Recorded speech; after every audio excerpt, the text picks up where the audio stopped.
I'm your host, Reverend Al Sharpton, and we're back talking with attorney Ben Crump and the grandmother of Stephon Crump, killed by police in Sacramento, California, Miss Thompson, and his uncle, brother Gordon.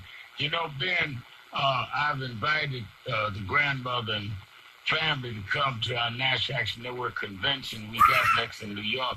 We need to set up something to help relocate grandma. I mean, for her to have to live, they're looking, I think she had told me 5 feet from her bed is where they killed Stephon. Yeah. Yeah. And, Reverend, I think sometimes people can become immune because it happens so frequently. But when you think about your mother and your grandmother, if they actually had to live from where you were killed by the police and they had to look out the window every morning, they have taken a medical toll on her as well, her and her husband who suffers from dialysis.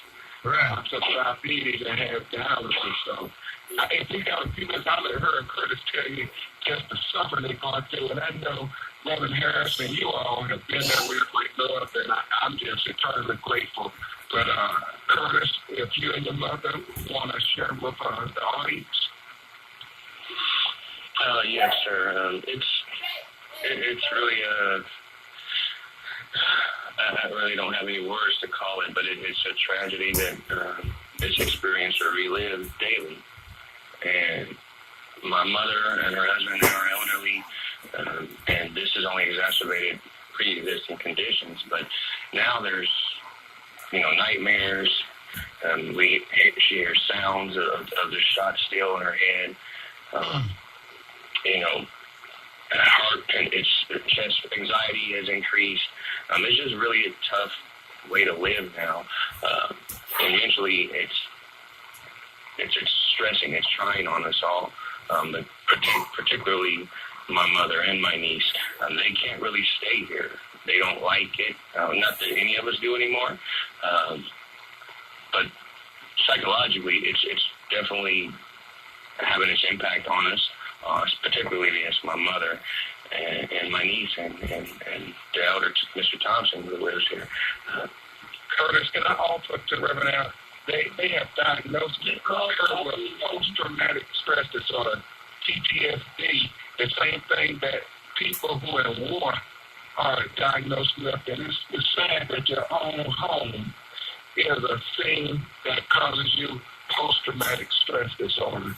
And so it's one of those things, Reverend Al, that in most Black communities, the psychologists and the clinicians are talking about toxic trauma. When they kill us and then we grieve and we get no justice and it devalues our life or whatever, they're now starting to write about that and give a medical definition to it. And we're seeing it firsthand with this family. Well, I want them to know that we're going to do what we can to make sure we help relocate her. And I think that she should not have to relive that as we fight for justice. I know the Attorney General of California is investigating, and you and those that are handling the case with you are all over the justice side. But there's the human side.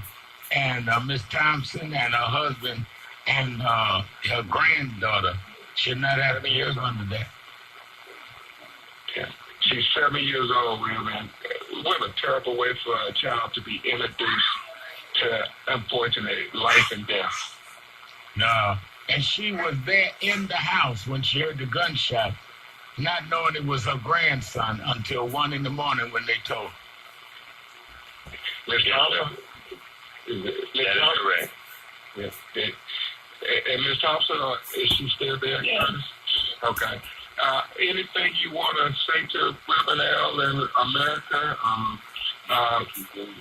before we come and visit him in New York? I know you have been so dignified in all the interviews that you've done, and with Senator Harris, I thought it was remarkable how you shared with her, and it was profound. It was about 1,000 people, Reverend Al, and she made us all proud. Ms. Thompson? Yes, I just want to thank everybody, everyone, for helping us and for letting us get through this. And the prayers, all the prayers, everything that everybody has done for us. I just want to thank you guys so much from the bottom of my heart. I sincerely thank you guys all. Well, thank you, and God bless you all, too. God bless you. We bless you, and we looking forward to you coming to New York. We're going to bless and stand by you, and we're going to make sure you and your husband and your granddaughter get relocated. We're going to find ways. We're going to work with you and get justice. Yes, yeah, and get justice. Yes, please, justice. Yeah, yes. We really need justice. And Ben, I talked to Senator Harris yesterday before the meeting, and a lot of them will be in New York as well. And we got to put our heads together and stand by Ms. Thompson. Our people need to know that we are responsible for each other, and there's no way she should have to go through this alone. I remember at the funeral, she held such dignity and strength in the middle of what had to be the most painful experience she's gone through.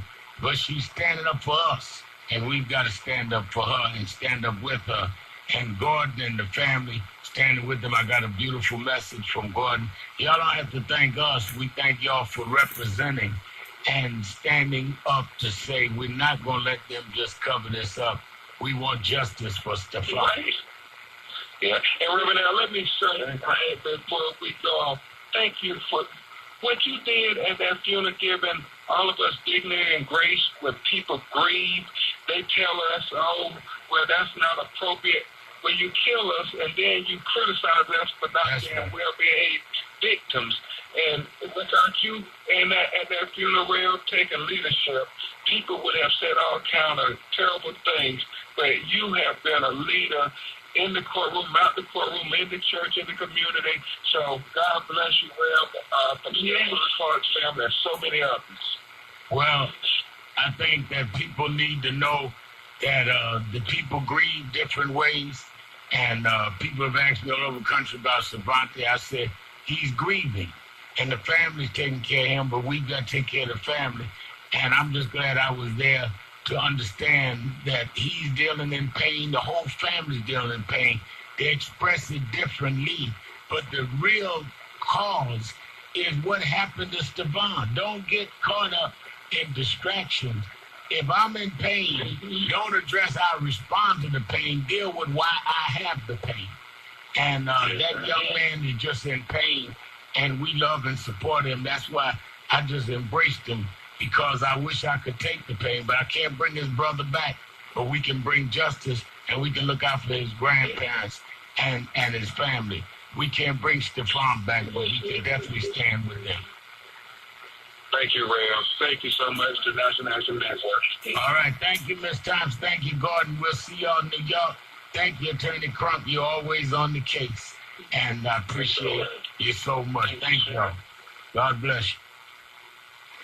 Well, you just heard, and it is a painful thing. I think no one could ever explain unless you've been through this.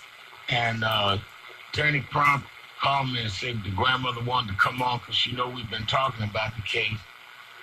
But it's hard for her to get through it because she was 5 feet from where her grandson was shot, in the backyard of her house, hearing the gunshots.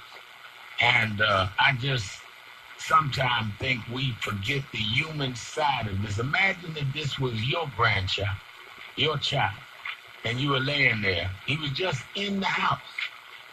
And all of a sudden the police said, we thought he had a gun. And it was a cell phone. Think about that. Let's take a break. We'll be right back. Exhale. I know some of y'all need to exhale now. 1-877-532-5797. 1-877-532-5797. Shopton. Keeping it real. Be right back.